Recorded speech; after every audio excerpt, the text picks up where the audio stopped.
Bonjour, est-ce que c'est toi qui es le chanceux ou la chanceuse qui s'en vient à l'école Henri Forêt, cette magnifique école? Oui! Eh bien, ça se peut que ça soit moi ton professeur. Je m'appelle Madame Annabelle. Ça fait à peu près 18 ans que j'enseigne, à peu près à tous les niveaux. Et c'est ma quatrième année en maternelle 5 ans. J'ai très hâte de vous accueillir, de t'accueillir dans ma classe. Et ça, c'est un petit peu exceptionnel en ce moment, mais plus tard, ça va être en vrai. Alors, qu'est-ce que tu vas faire en maternelle? Eh bien, c'est jouer, jouer, jouer, jouer. Apprendre en jouant aussi. C'est surtout ça qu'on va faire. Maintenant, je vais parler à tes parents, parce qu'en maternelle, il y a 6 compétences et je vais vous les énumérer. Première compétence, c'est se développer sur le plan sensoriel et moteur. Ça, ce que ça veut dire, c'est tout ce qui touche au corps. Le corps globalement et aussi de façon plus pour la motricité fine. Alors, colorier, tracer, découper, dessiner, se situer dans l'espace pour son corps, courir, marcher, sauter, ramper. Ensuite de ça, tout ce qui touche à l'hygiène, la sécurité dans la classe, se détendre à côté d'un autre, ajuster notre voix, puis utiliser son matériel adéquatement. Ensuite, il y a la deuxième compétence qui est développer sa personnalité. Ça ne veut pas dire que votre enfant n'a pas de personnalité. Au contraire, on le sait très bien qu'il en a déjà une. Ce qu'on veut faire, c'est essayer d'améliorer certains aspects. Exprimer ses goûts, ses idées, ses émotions, demander de l'aide, faire des choix, prendre des initiatives, avoir une méthode de travail, assumer ses responsabilités, s'habiller seul, être autonome, s'occuper de ses affaires et reconnaître ses forces et ses limites. Surtout ranger le matériel, oui! Troisième compétence, entrer en relation avec les autres. Partager, être empathique, offrir son aide, être généreux, faire des compromis, respecter les règles, écouter les idées des autres, suivre les consignes, participer aux activités de groupe, prendre sa place et surtout résoudre des conflits. La compétence 4, c'est communiquer oralement. Alors, réutiliser le vocabulaire qui a été appris en classe. On va lire beaucoup d'histoires. Regarder et écouter la personne qui parle, participer aux causeries, comprendre les consignes et exécuter des consignes. Et produire un message qui reste dans le sujet. Démontrer de l'intérêt pour la lecture et de la communication. Compétence 5, se familiariser avec son environnement, c'est tout ce qui touche l'académique. Alors, les notions de lettres, conscience phonologique, lecture, écriture, prélecture, préécriture, je devrais dire, se situer dans le temps, avant, après, hier, aujourd'hui, demain, la date de naissance, les saisons, à faire des liens avec ce qu'il a déjà appris, puis démontrer de l'intérêt pour tout ce qui est mathématiques, sciences, français, technologie et compagnie. Dernière et 6e compétence, c'est mener à terme des projets et des activités. Alors, terminer ce qui a été entrepris dans un temps donné, expliquer sa démarche puis exprimer sa satisfaction, dire comment on a fait les choses. Avoir le bon matériel et bien l'utiliser, avoir des idées pour son projet et prendre des risques et surtout, persévérer quand la tâche est plus difficile et plus complexe. Ça fait le tour des 6 compétences et j'ai bien hâte de vous rencontrer en personne. Bonne journée à tous! Bonjour tout le monde, je m'appelle Madame Alexandra et je suis enseignante au préscolaire. Ça fait déjà 7 ans que je travaille à l'école Henri Forêt et j'ai hâte de te voir à notre école. Et pour que tu te sentes heureux et rassuré, il faut que je te présente notre code de vie et nos valeurs. Et la première valeur, c'est la valeur du respect. Et le respect veut dire que tu restes toujours gentil dans tes gestes et dans tes paroles. Une autre valeur, c'est la valeur d'harmonie. Et l'harmonie, ça veut dire que tu veux t'entendre très bien avec les amis et tu évites de les blesser inutilement.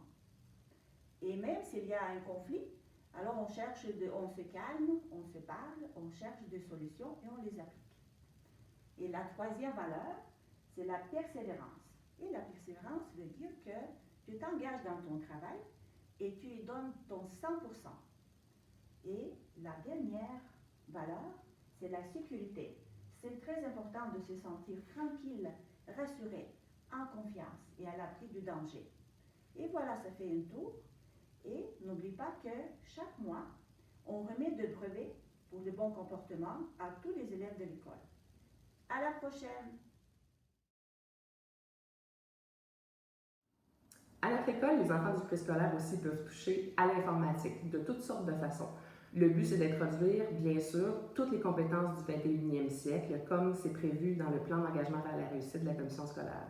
Donc, voici quelques objets qui sont utilisés en classe avec vos enfants. La petite abeille qui est située complètement en bas à gauche, c'est un Bee-Bot. C'est un petit robot que les enfants apprennent à programmer à partir d'un iPad. Nous avons des tablettes, bien sûr, en classe pour faire de la programmation, pour faire de l'éveil à la conscience phonologique, pour faire d'autres jeux qui sont ludiques, pour leur apprendre aussi comment ça fonctionne. Et en classe, il y a aussi des Chromebooks qui sont des ordinateurs infonuagiques que votre enfant côtoiera au courant de l'année sans toutefois s'en servir d'une façon autonome. Ça viendra plutôt en première année. Les enseignants aussi à notre école sont bien technologiques et aiment utiliser les technologies de l'information pour pouvoir communiquer avec vous. La meilleure façon pour les enseignants de communiquer avec vous, c'est soit par l'agenda, qui est la méthode traditionnelle, mais aussi par Classe Dojo. Tous les groupes ont un Classe Dojo, qui est une application que vous pouvez télécharger gratuitement sur votre téléphone, votre tablette, votre ordinateur. L'enseignante de votre enfant vous donnera un réseau d'accès à sa classe et sur ce réseau-là, vous pourrez retrouver, par exemple, des activités qui se passent en classe, des rétroactions de l'enseignant et vous pourrez directement leur écrire à cette adresse avec cette application. On vous encourage à le faire. Lorsque vous devez quitter l'école avec votre enfant plus tôt ou encore arriver plus tard, si votre enfant est malade, si vous êtes en vacances à l'extérieur ou que vous avez un retard, il est très important de nous le signaler. La sécurité de votre enfant, c'est notre responsabilité dès l'entrée en classe jusqu'à sa sortie et on sait que vous nous faites confiance à ce sujet. C'est important donc pour nous de savoir si votre enfant est absent, sera absent ou devra quitter en milieu de journée. Comment faire pour signaler l'absence de votre enfant? Voici les choses importantes à retenir. Dans un premier temps, on vous invite toujours à écrire dans l'agenda de votre enfant s'il y avait des rendez-vous chez le médecin. S'il y a lieu, indiquez l'heure du rendez-vous et l'heure à laquelle vous viendrez peut-être chercher et peut-être porter votre enfant. Deuxième chose, on doit appeler à l'école pour indiquer que votre enfant sera absent. Pourquoi? Parce que parfois, ça peut être une suppléante qui est dans la classe qui n'aura pas accès à l'agenda. Alors à ce moment-là, la secrétaire, c'est sûr qu'elle prendra le message. Vous pouvez la rejoindre au 514-595-2046 et laisser un message à ce numéro 24 heures sur 24. Donc, si en plein milieu de l'année, votre enfant est malade, vous savez qu'il n'entrera pas le matin, on vous invite à appeler dès maintenant. Si c'est plus pratique pour vous, vous pouvez aussi écrire directement à notre secrétaire, jocelyne.guénette@csmb.ca. Encore une fois, 24 heures sur 24, on sera en mesure de communiquer avec vous pour confirmer l'absence. Troisièmement, si votre enfant est absent au dîner ou au service de garde, que ce soit le matin, le midi ou en fin de journée, il est important d'informer directement le service de garde. Au 514-595-2046 et composer le numéro 3. Le service de garde, le service de dîner et le secrétariat, ce sont trois entités. Vous devez comprendre que si vous laissez un message à une de ces deux personnes, qui est soit le service de garde de dîner, soit le secrétaire, il est possible que ces gens-là n'aient pas la chance de s'échanger l'information au courant de la journée. C'est important de laisser un message aux deux numéros.